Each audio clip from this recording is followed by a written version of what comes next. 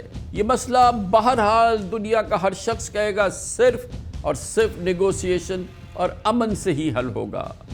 دونوں ملکوں کو، بھارت اور پاکستان کو، اس اسپرٹ کو دوبارہ جگانا ہوگا جو 60-70 سال پہلے بھی موجود تھی، جب ایوب خان اور لال بہادر شاستری، ذوالفقار علی بھٹو اور اندرا گاندھی، نواز شریف اور اٹل بہاری واجپئی، پرویز مشرف اور منموہن سنگھ ان ایشوز کو ریزالو کرنے کے لیے ایک ساتھ بیٹھے تھے۔ ایسا ہوتا رہا ہے، بار بار ہوتا رہا ہے۔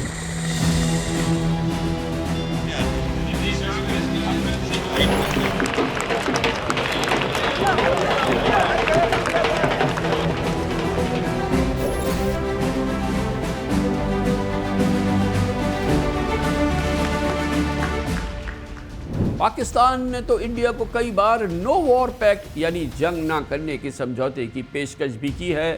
پاکستانی آفیشلز کہتے ہیں کہ نو وار پیکٹ کی پیشکش انڈیا کے لیے آج بھی برقرار ہے۔ پاکستان کی یہ سٹیٹڈ ایک پیس پالیسی ہے، بار بار اس کو کہا گیا ہے کہ اگر نو وار پیکٹ ہو جائے اور سب کانٹیننٹ کے 180 کروڑ لوگ، 1.8 بلین لوگ امن و سکون سے رہنے لگیں تو یہ دونوں پاکستان اور بھارت کے لیے ون ون پوزیشن ہوگی۔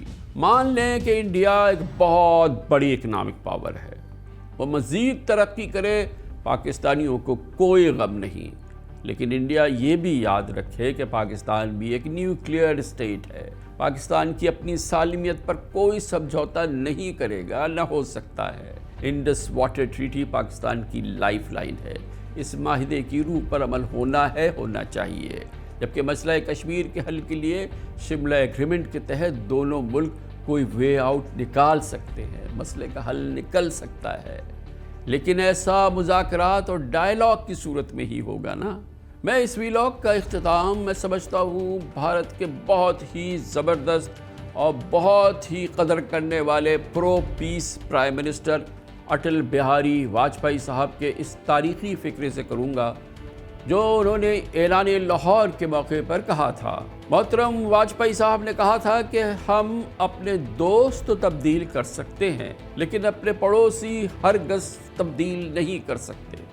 سو امن اور امن ہی اس پورے مسئلے کا حل ہے، اور وہ امن حاصل ہوگا صرف مذاکرات سے، صرف بات چیت سے۔